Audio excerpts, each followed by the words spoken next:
Oh my god, this feels so weird to be making a YouTube video after all this time. I pay the oh my god, I haven't done this in so long, I literally don't even know how to talk. Okay, put yourself out. Hi everybody, welcome back to my channel. If I've popped up in your subscription box and you are still subscribed after all these years, hi, thank you for staying. You probably don't even remember that you're subscribed because it's been a very long time. But I just wanted to say hi, I'm back. I really am so mad at myself for listening to the people in high school who made fun of me for doing this, because YouTube and social media and content creating is genuinely something that I really enjoy, and I'm so mad that little me back in school was just so shy and not confident enough to commit to this, because I think I really could have like gone somewhere with it. And you know, it's such a creative outlet for me to be able to just talk and make videos and, you know, share things that I'm passionate about. And I'm really sad that I let some negative people in school talk me out of doing that, because this is fun. Who cares if only one person watches it, you know? I would be honestly happy if one person watches this, if they're having a bad day and it makes them smile. That is my goal. I want to be somebody who makes other people smile. That's all I want to do in life, you know? I just want to help others and be there for people and hopefully bring a bit of joy to your day, because I know that when I watch people on YouTube, I have my comfort creators and they really make a hard day better. So I hope that I can do the same for even just one person watching this. I definitely let the negative Nancys of the world talk me out of keeping my channel, and that makes me really sad because it was something I was so passionate about as a kid, and I'm still really passionate about it now at the age of 26. So I'm hoping that now that I'm 26, I can just block out the noise of the people that think this is silly and just have fun with it, because this is for me a creative outlet and I really want to take this seriously and enjoy it. We've got a new setup, we've got hopefully better camera setting.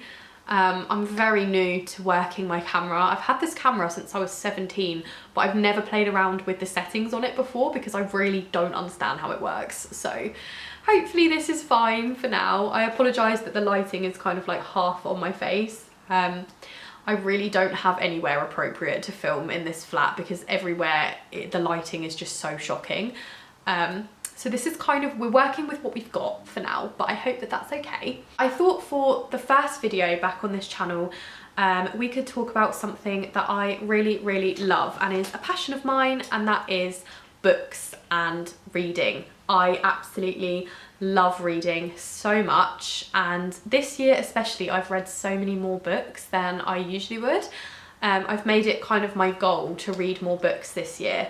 So as you can probably tell by the title of this video, I thought the first video we could do back on this channel is my best and worst reads of 2025. I really wanted to talk about the books that I've read this year and give you my recommendations and just my personal opinion on the books that I did enjoy and the books that I didn't.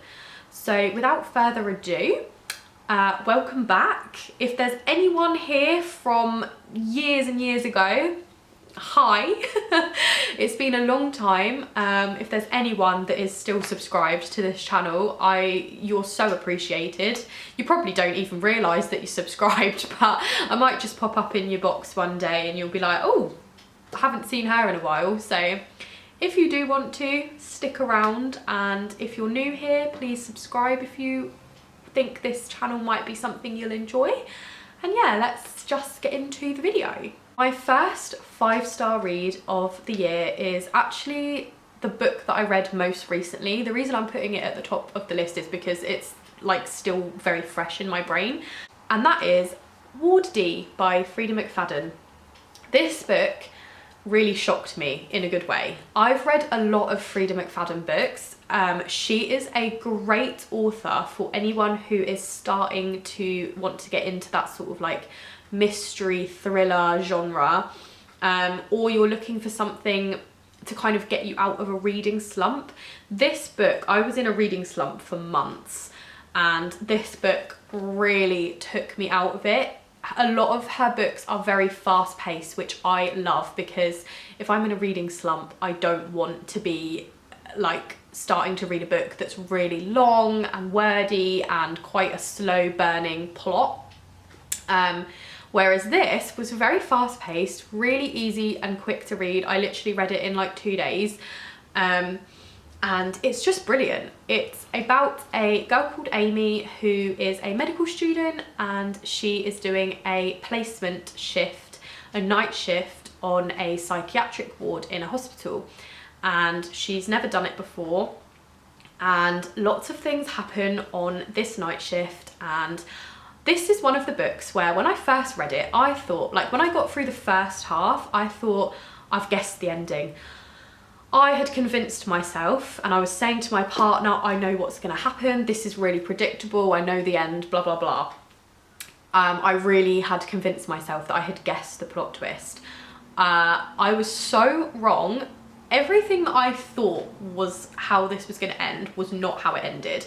And I really liked that. And I think that's what made it a 5-star for me, was because I was so sure that it was going to be like a really predictable ending. And it actually ended up being so unexpected, for me anyway.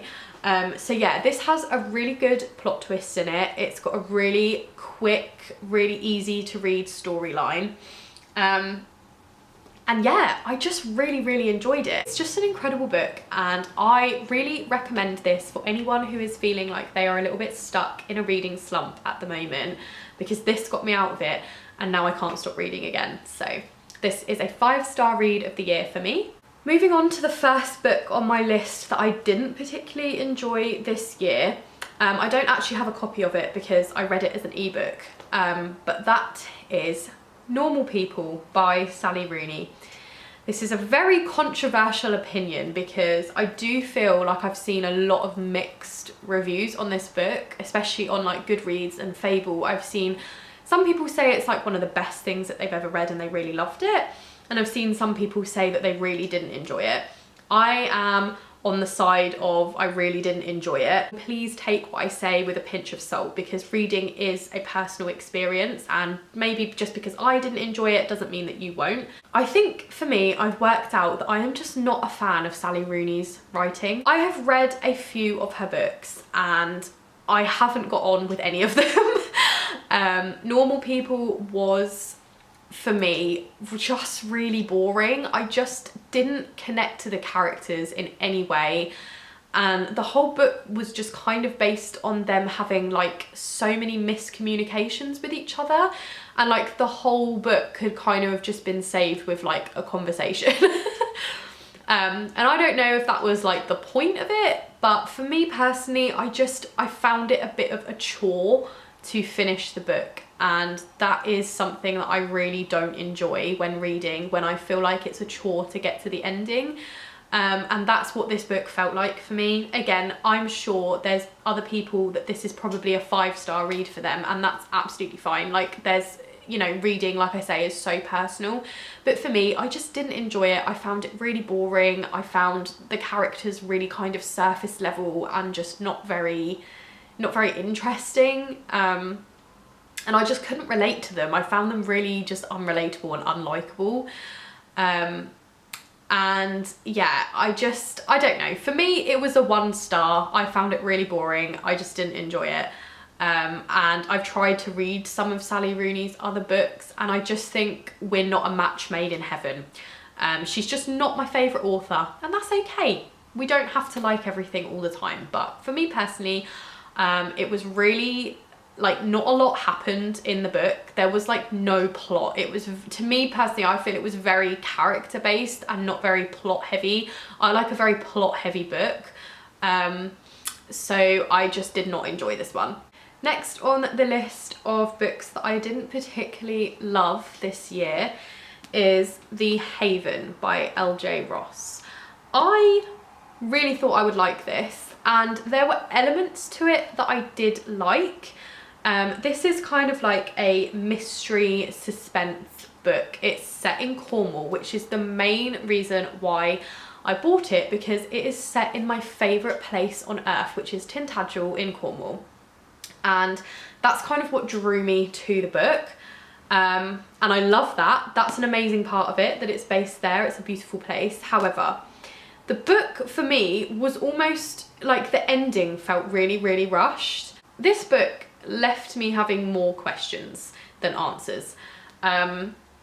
Personally for me, I felt like it started really good and it was paced really well, and I was really enjoying like the characters and the setting, and I thought, okay, like this is really interesting.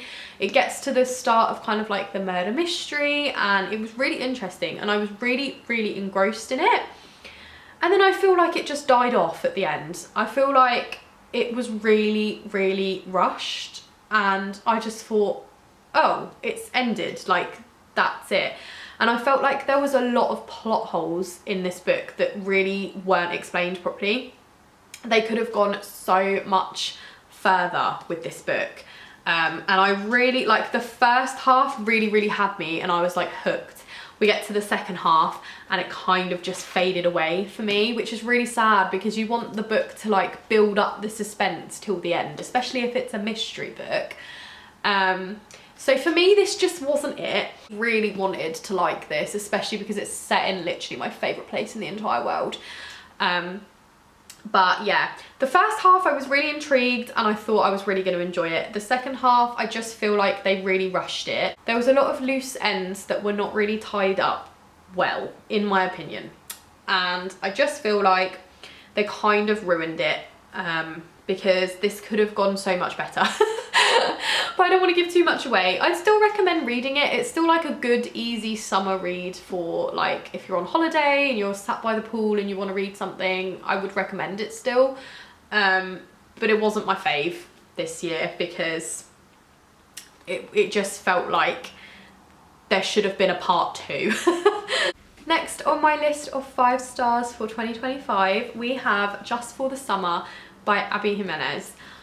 Oh my goodness, this book was amazing. I had never read any of her books before, so there is some people that say there's kind of like an order to them, but you can read this as a standalone book, and I thoroughly enjoyed this. I must admit, I am a sucker for a romance novel. Basically, Emma and her friend move into this like kind of summer house in Minnesota, and she meets Justin, and their romance is just, oh, it's so precious. And this was just really nice to read. It really brought me a lot of comfort, and I really, really enjoyed it. It was a really easy, nice read. I read this over the summertime, obviously, and it's a perfect read for like when you're sat by the pool on holiday, or if you're laying in bed. Like, it was just so cute and cozy, and I loved it, and it was the perfect summer romance novel, and I really can't wait to read all of her other ones because it's lovely.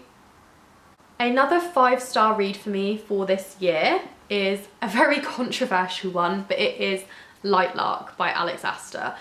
I have seen a lot of different opinions on this book. For me, I have never really been much of a fantasy reader, and this year fantasy was something that I really wanted to get into.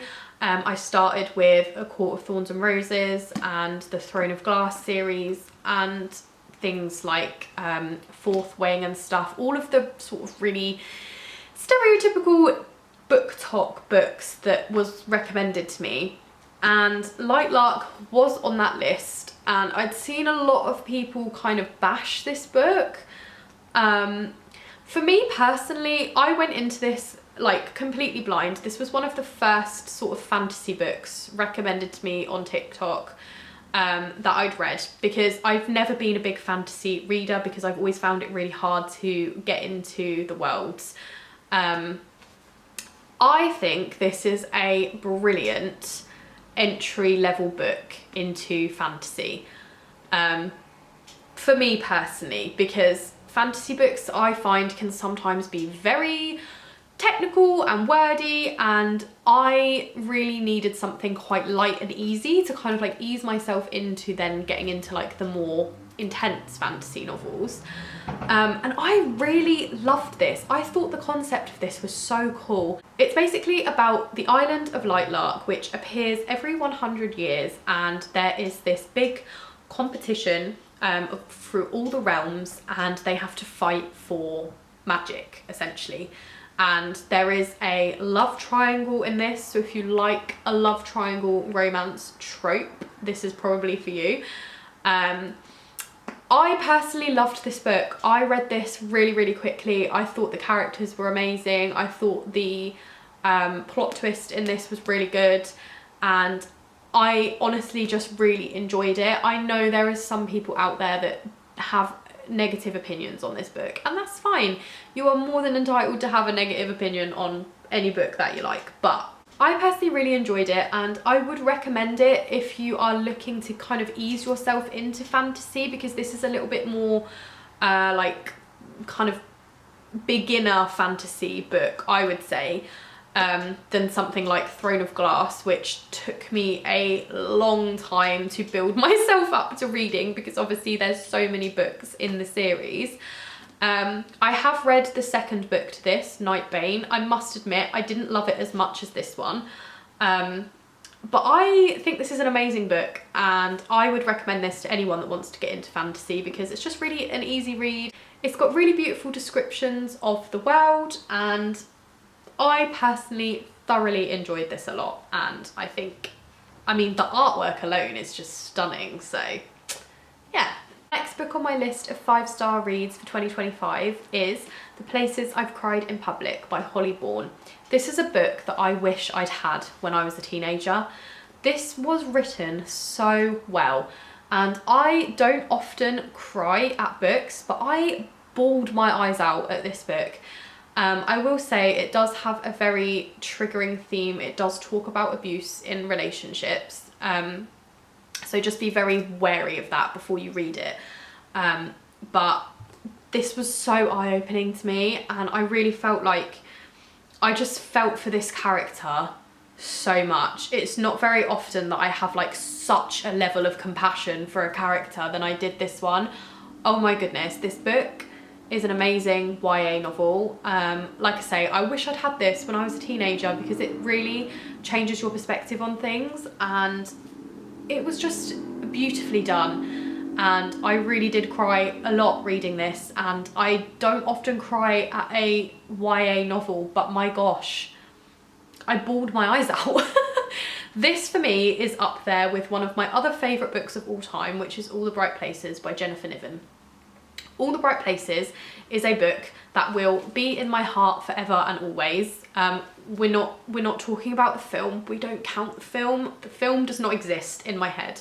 The book, however, has been my favourite book since I was in like year 9 at high school. I'm now 26. It's still one of my favourite books. I will never ever let that book go from my heart. And I didn't think there would ever be a book that could come close to that for me. This book comes very close to All the Bright Places. It has, Holly Bourne I would say has a very similar writing style to Jennifer Niven.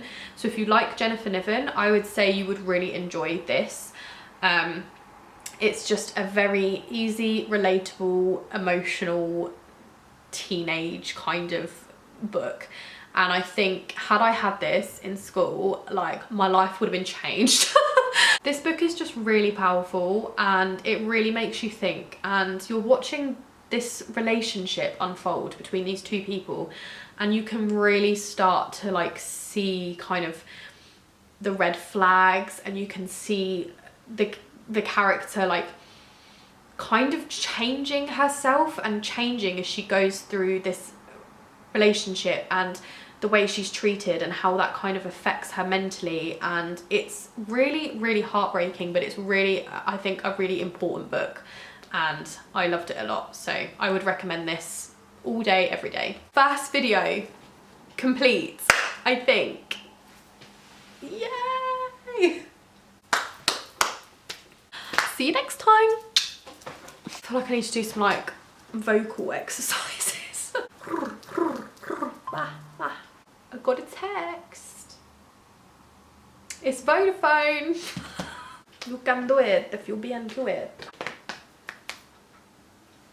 Why is the lighting gone weird now? Oh, do you know, I'm not built for this, am I? Thanks for watching. Subscribe. This is getting really long now. I'm gonna run out of battery. Ah!